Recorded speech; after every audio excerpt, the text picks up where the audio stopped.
அந்த காலத்திலேருந்து இந்த காலம் வரை கிரைம் நாவல்களுக்கு ஒரு தனி மதிப்பு இருக்கு.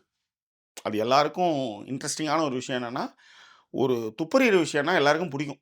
இது ஏன் நடந்தது? எங்க கோட்ட விட்டாங்க? எப்படி அவன் கண்டுபிடிக்கிறான்? அப்படின்றது ஒரு என்ன சொல்றது? ஒரு டொபமைன் மாரின்னு வச்சுக்கோங்களேன்.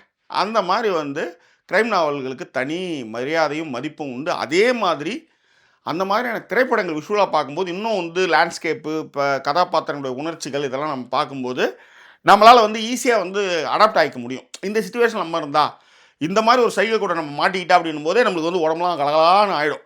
அந்த மாரி ஒரு துப்பறியும் கதை, ஒரு டிடெக்டிவ் வெப் சீரிஸ் வந்து Netflixல ரிலீஸ் ஆயிருக்கு. அதுக்கு பேர் வந்து டிடெக்டிவ் ஹோல். இதான் வந்து வெப் சீரிஸினுடைய நேம். இந்த வெப் சீரிஸ் தான் விரிவா பார்க்க போறோம். அதற்கு முன்பாக இந்த தளத்தை இதுவரை சப்ஸ்கிரைப் பண்ணாதவங்க சப்ஸ்கிரைப் பண்ணுங்க, லைக், கமெண்ட், ஷேர் பண்ணுங்க. ஸோ விரிவான ஒரு பார்வைக்கு ஸ்டே டியூன் வித் அஸ்.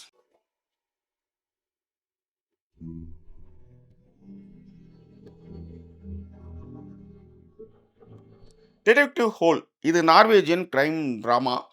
இது வந்து நெட்ஃப்ளிக்ஸில் 9 எபிசோடாக வந்திருக்கு. ஒரு எபிசோடும் 40 நிமிடங்கள். கண்டிப்பாக வயது வந்தவர்களுக்கு மட்டும். ஏன்னா அந்த வயது வந்தவர்களை வந்து லாஸ்ட்டாக சொல்கிறதுக்கு மறந்து போயிட்டேன். கண்டிப்பாக வயது வந்தவர்கள் மட்டும்தான் இது. ஓகே. ஸோ இந்த டிடெக்டிவ் ஹோல் இந்த கதை நடக்கக்கூடிய பின்புலம் எதுனா நார்வேவில் இருக்கிற ஓஸ்லோ. இது வந்து அவங்களுடைய கேபிட்டல். ஓகே. ஸோ இந்த ஓஸ்லோ இருக்கு இல்லையா, இங்கே ஒரு பேங்க்கில் ஒரு ராபரி நடக்குது. அந்த ராபரியில் என்னன்னா, ஒரு பொண்ணை வந்து துப்பாக்கி முனையில் 30 செகண்டில் இருக்கிற பணத்தெல்லாம் எடுத்து வந்து வைக்கணும்னு ஒருத்தன் சொல்லலாம். துப்பாக்கி முனையில் 30 செகண்டில் எடுத்து வந்து பணத்தையும் வச்சிடுறாங்க. ஆனால் 32 செகண்ட் ஆகிடுது. 2 செகண்ட் அதிகமாகிடுச்சு அப்படின்றதுக்காக டமால்னு அந்த பொண்ணை வந்து பின் மண்டையிலே சுட்டு சாவடிச்சு. இது வந்து அன்சால்வ்டு கேஸ் ஆகுது. யாருன்னே தெரியல. 5 வருஷம் ஆயிடுது.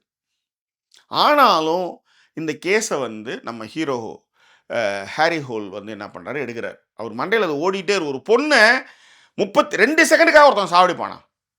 பணம் வரலன்னா பிரச்சனை இல்லை, பணம் வந்துருச்சு உனக்கு, போய் பணத்தை எடுத்து வந்துட்டான். அப்போ 2 செகண்டில் வந்து ஒன்று வந்து சாவடிக்கிற அப்படின்னா அப்போ என்னவோ இருக்குல்ல, அது என்ன அப்படின்னு இருக்குல்ல. அது மட்டும் இல்லை, அந்த வீடியோவை திரும்ப திரும்ப போட்டு பார்க்கும்போது அவன் ஒரு விஷயம் பார்க்குறான்.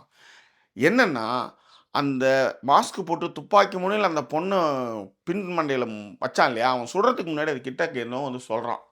சொன்னதுமே அந்த பொண்ணோட முகம் மாறுது, அவள் இறந்து போகிறான். இதுதான் வந்து இருக்கிற ஒரே ஒரு துப்பு.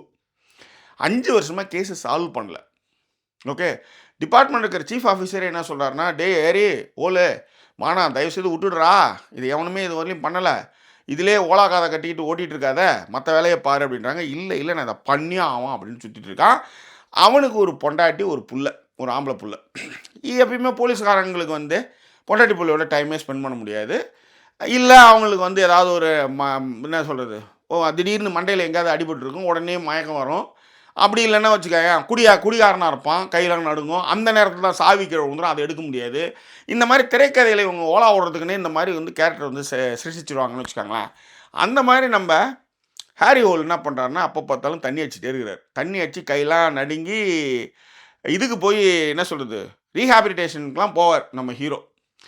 ஆனாலும் அவர் வந்து அந்த என்ன சொல்கிறது, அந்த குற்றவாளி யாருன்னு கண்டுபிடிக்கணும் அப்படின்னு போராடிட்டு இருக்கார். மீன்வைல் என்ன ஆகுதுன்னா, இவருக்கு ஒரு சீனியர் ஆஃபீஸர் ஒருத்தன் இருக்கிறான். அவன் பேர் வந்து டாம் வேலர். அந்த கேரக்டர் வந்து ஜோயல் கின்னமேன்றவர் பண்ணியிருக்காரு. அவர் செம்மையாக பண்ணியிருந்தார். உண்மையிலே வில்லன்னா அப்படி அந்த மாதிரி ஒரு வில்லன். என்னன்னா இந்த கேட்டன் மவுஸ் வந்து எப்படின்னா ஒரே டிபார்ட்மெண்ட் இருக்கான். அவன் சீனியர், அவன் சீஃபு, எல்லா குற்றமும் பண்ணுறான். இப்போ நம்ம ஹீரோவுக்கு அவன் தான் குற்றவாளின்னு தெரியுது. இது வந்து அது வேற கதை, இது வேற கதை. இது பேங்க் ராபரி, அவன் வந்து தேடிட்டு இருக்கான் ஹீரோ. நடுவில் என்னன்னா இப்படி ஒரு விஷயமும் நடக்குது. இந்த சீனியர் ஆஃபீஸரே குற்றவாளியாகவும் இருக்கிறான், எல்லா தப்பையும் பண்ணுறான், சைக்கோவாக இருக்கிறான்.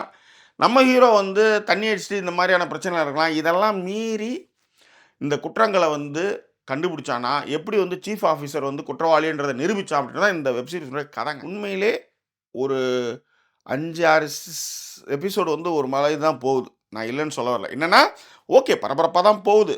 பட் இருந்தாலும் நம்ம வந்து யாருன்னு போகுது. ஒரு கொலையாக நடந்துக்கிட்டே இருக்குது. சர்வசாதாரணமாக சாவடிச்சு போகிறானுங்க. ஆனால் இவன் வந்து நல்ல வேஷத்துலேயே இருக்கிறான். காரணம் என்னென்னா, அவன் மேலே வந்து ஒரு அலிகேஷன் வைக்கும்போது கூட வந்து அவங்க வந்து ஏற்றுக்க மாட்டாங்க.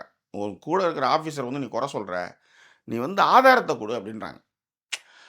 ஸோ இந்த ஆதாரத்தை அவன் தேடுறது பார்த்தீங்கன்னா எல்லா இடத்துலையும் அவன் வந்து மூக்க நுழைச்சி வந்து நிற்கிறான். இதெல்லாம் மீறி அவன் எப்படி ஜெயிச்சான்றது தான் வந்து கடைசி 3 எபிசோடு 7, 8, 9. இந்த 7, 8, 9 வந்து பரபரன்னு இருக்கும். நீங்கள் நினைக்கவே நினைக்க முடியாத ஆட்கள் அதில் இருப்பாங்க. நீங்கள் கெஸ்ஸே பண்ண முடியாது. ஆனால் நீங்கள் கெஸ் பண்ணக்கூடாதுன்றதுக்காக தான் அவன் வந்து ஓலா கதை விட்டு திரைக்கதையில் எல்லா இடத்துக்கும் எடுத்து போனான் நம்மளை.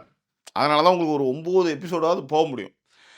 இந்த சரக்கு இந்த மாதிரி விஷயங்கள்லாம் இருக்குன்னு வச்சுக்கோங்களேன். இதிலே வந்து நீங்கள் வந்து அவன் வந்து யோசிச்சான், அவன் வந்து கனவு வந்துக்கிட்டே இருக்குன்ட்டு அதிலே வந்து ஒரு 15 செகண்டு எடுத்துக்கலாம். எல்லா எபிசோடும் எடுத்துக்கலாம். ஒரே எபிசோடில் 3, 4 இடம் கூட எடுத்துக்கலாம். பட் அந்த மாதிரிலாம் இல்லாமல் ஓரளவுக்கு நல்லா சுவாரஸ்யமாகவே இதை எடுத்துகிட்டு போகுது. சார் கண்டிப்பாக வயது வந்தவர்கள் மட்டும் சொல்கிறீங்களா சார்? அவ்வளோ மேட்ரு சீனா அப்படிலாம் இல்லை. நிறைய கொடூரமான காட்சிகள், வன்முறை காட்சிகள் நிறையா இருக்குது. கையை வெட்டி நான் வந்து 15+ மேலே தான் நீங்கள் பார்க்கணும். ஏன் 18+ கூட பாருங்கள். அதுதான் நான் இங்கே சொல்லக்கூடிய விஷயம். ஓகே. ஸோ தமிழ் டப்பிங்லாம் இல்லை, இங்கிலீஷில் தான் இருக்குது. அது வந்து ஒரு நார்வேஜியன் வெப் சீரிஸு. அதை வந்து நெட்ஃப்ளிக்ஸ் வந்து இங்கிலீஷ் டப்பிங் பண்ணியிருக்காங்க. ஓகேவா? ஸோ பார்க்குறதுக்கு நல்ல விறுவிறுப்பாக இருக்குது. நான் சொன்ன மாதிரி 7, 8, 9 அடிச்சிக்கவே முடியாது. கடைசி 9ஆவதுல வந்து நம்ம நினைக்கவே இல்லாத அளவுக்குலாம் வந்து என்ன சொல்கிறது, நம்மளை ஆச்சரியப்படுத்துகிற விஷயங்கள் நிறையவே இருக்குது. எல்லாத்த விட நம்ம வந்து ஒரு வில்லன் ஒருத்தன் இருப்பான், எப்போயுமே வந்து எல்லா ஆடாத ஆட்டெல்லாம் ஆடுவான்னு வச்சுக்கோங்களேன். அவனுக்கு என்ன நடக்குதுன்னு வந்து ஒரு சாட்டிஸ்ஃபேக்ஷன் நம்மளுக்கு வரணும். நீங்கள் கிளைமேக்ஸில் பார்த்தீங்கன்னா ஹீரோ போட்டு பூந்து அடி குதருவான், அவன் கதருவான். அப்போல்லாம் பார்க்கும்போது நம்மளுக்கு ஹாப்பியாக இருக்கும். நம்மளுக்கு அந்த டொபமைன் வந்து அதிகமாகிடும்.